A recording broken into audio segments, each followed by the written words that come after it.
Gracias, señora presidenta. Mi nombre es Ariel Pringles, soy el presidente de la Confederación Latinoamericana de Trabajadores del Poder Judicial y para nosotros es un verdadero honor poder participar en esta faceta consultiva. Nuestra confederación adhirió al informe de la Internacional de Servicios Públicos sobre la situación de los derechos de los trabajadores en América. Esta traza un mapa de vulneraciones en la legislación y en la práctica de los derechos de los trabajadores a fundar organizaciones, a afiliarse a ellas, al derecho a la negociación colectiva y al derecho a la huelga. En dicho informe que suscribimos se dan cuenta las múltiples violaciones o restricciones a los derechos de la población trabajadora de la región, en especial las referidas al sector público. En nuestro último congreso de la Confederación realizado en Buenos Aires el año pasado, sindicatos de 15 países de la región, constatamos una vez más que el estado de vulneración que sufren los trabajadores del sector público se ve agravado aún más en el sector judicial. Hoy podemos afirmar que la situación de la pandemia aún agrava y deteriora la situación analizada. En relación al derecho de la sindicación y a la autonomía interna de los sindicatos, existe una violación generalizada en muchos países de la región que excluye a grupos de trabajadores del sector judicial del derecho a la sindicación.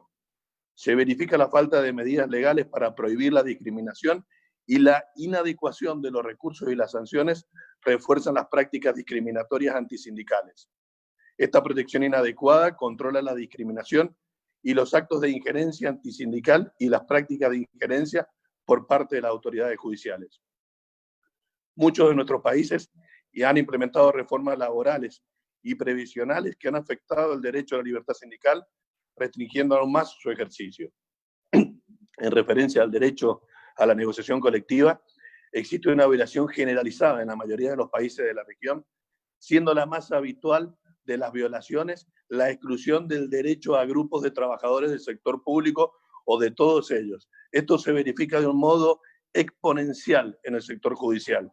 Incluso en un país como Argentina, donde existe un régimen amplio y consolidado de negociación colectiva, los trabajadores judiciales no hemos logrado, a pesar de numerosos y prolongados intentos y denuncias y quejas presentadas ante organismos internacionales, acceder a este derecho básico. Además, reformas laborales severas, como las introducidas en Brasil y Guatemala, impactan en la dinámica general de la región, lo que indica que el reconocimiento efectivo de los derechos de negociación colectiva sobre el terreno todavía tienen un largo camino que recorrer. Lo anteriormente expresado se verifica de un modo crítico en el derecho a la huelga. Son numerosas las medidas normativas y prácticas que atentan contra el derecho a huelga, lo que se enmarca sin duda en una historia de violaciones de este derecho en la región.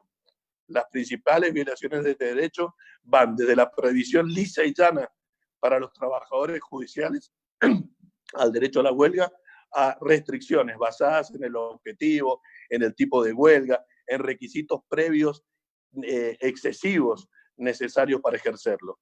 Podemos dar el ejemplo de Paraguay, donde en su última huelga a fines del año pasado, todos los dirigentes y adherentes han sido amenazados con cesantía y se ha declarado ilegal la huelga.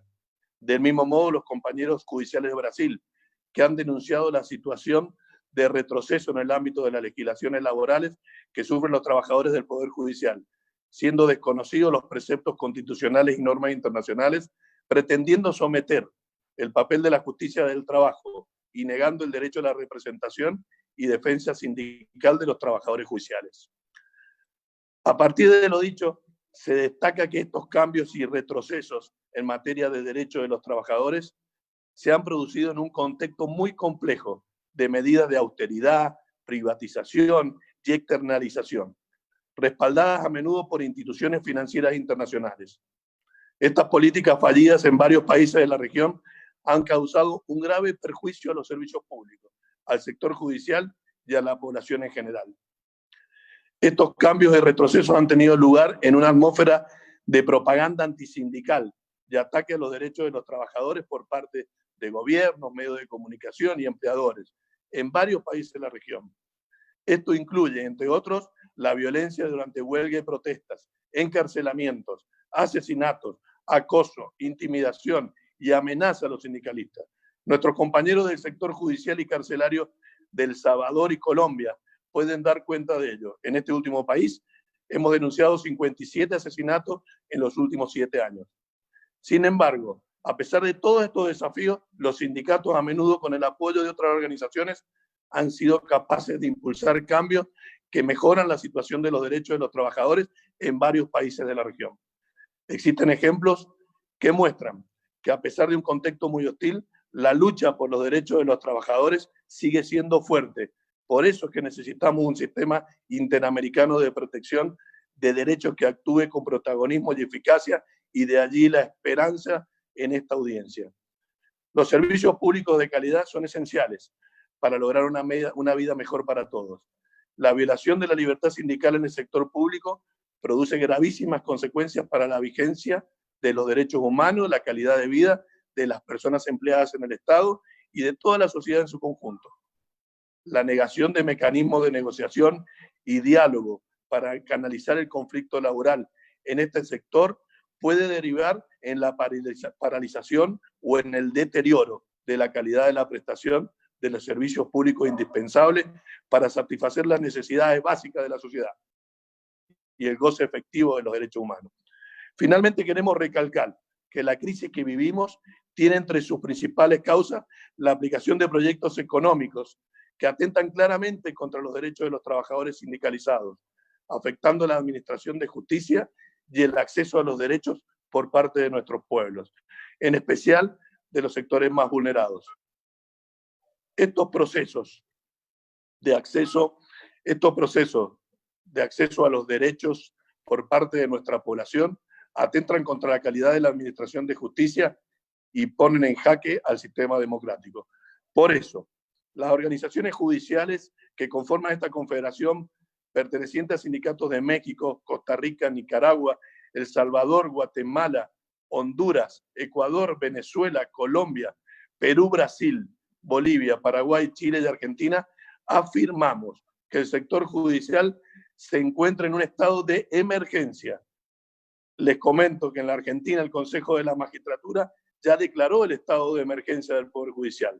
Este estado de emergencia está marcado por los siguientes rasgos. Primero, una grave injerencia sobre la independencia del Poder Judicial. Hemos constatado a través del manejo de los presupuestos del Poder Judicial que estos presupuestos sufren procesos de ajuste y recorte cada vez mayores, que condicionan incluso la viabilidad misma del buen funcionamiento de justicia. Los mecanismos de nombramiento de jueces, magistrados, supremos, aún existiendo diversos métodos, se encuentran fuertemente influidos por intereses espurios, consejos ideológicos y funcionales a los grupos de poder económico nacionales e internacionales que buscan ejercer control en las decisiones judiciales. Además, constatamos una nueva forma de intromisión en el escenario político de los países mediante el uso indebido de procedimientos legales y tipificaciones judiciales, el llamado lawfare. Estos procedimientos amenazan la democracia y propenden la violación sistemática de los derechos sociales. También hemos visto la represión a los derechos de los trabajadores y persecución de las organizaciones sindicales. Este ajuste que hablábamos del sector causa la existencia de condiciones, además de condiciones edilicias y de trabajo, que en muchos casos son críticas, alarmantes, precarias. Va de la mano de la precarización de las condiciones de la estabilidad laboral y en la afectación de las condiciones de ingreso a la carrera judicial, que afecta de una manera especial a los jóvenes, así como un impacto negativo en las políticas de equidad de género, y constituyen una de las principales causas de violencia laboral. Avanzan modalidades diversas de privatización, tercerización de sectores del servicio de justicia. Por eso son cada vez más los países en los que aumentan los casos de cercenamiento de los derechos sindicales, que desconocen y violentan la aplicación de normas y convenios internacionales. Por último, también hemos visto un duro ataque de los medios de comunicación hegemónicos a los trabajadores y al Poder Judicial en su conjunto. Buscan desprestigiar el rol de la justicia, acusando a los trabajadores judiciales de ser un sector que goza de privilegios y en el que abunda la corrupción. Estas campañas constituyen un ataque al sistema democrático, porque no existe democracia real sin el buen funcionamiento del sistema judicial, que es el último garante para la defensa efectiva de los derechos de nuestro pueblo. Todo ello nos lleva a anunciar desde nuestra confederación una campaña latinoamericana para denunciar el estado de emergencia que pone en crisis a los poderes judiciales y afecta a la debida administración de justicia de calidad. El objetivo nuestro es hacer visibles los efectos y las causas de la crisis del sector y hacer un llamado global en defensa del servicio de administración de justicia. Reclamar por los derechos salariales y laborales que tenemos como trabajadores. Exigir el cumplimiento de cada uno de nuestros países del Sistema Interamericano de Derechos Humanos y de las normas y convenios internacionales de la OIT, como el reciente convenio 190 sobre violencia y acoso laboral. Mucho de lo aquí enunciado puede verificarse en estos días en medio de la situación de la emergencia sanitaria a la que se encuentran sometidos nuestros pueblos a raíz de la pandemia y de la cual la justicia no ha parado. En la mayoría de nuestros países no se ha verificado la existencia de un diálogo sincero y formal con los representantes sindicales y los trabajadores judiciales en relación a las condiciones de salud y cuidado de la vida que merecemos como actores de este sistema de justicia. Reitero, justicia que siguió trabajando. Del mismo modo que no se han arbitrado medios necesarios para hacer posible la actividad laboral a través de esta nueva modalidad del teletrabajo, sufriendo todos la falta de equipamiento, teniendo que alterar nuestro funcionamiento familiar, compartiendo el tiempo con la educación de los hijos, sin que aún se hayan establecido normas para el trabajo remoto, como plantea la OIT, de jornada laboral, descanso, desconexión.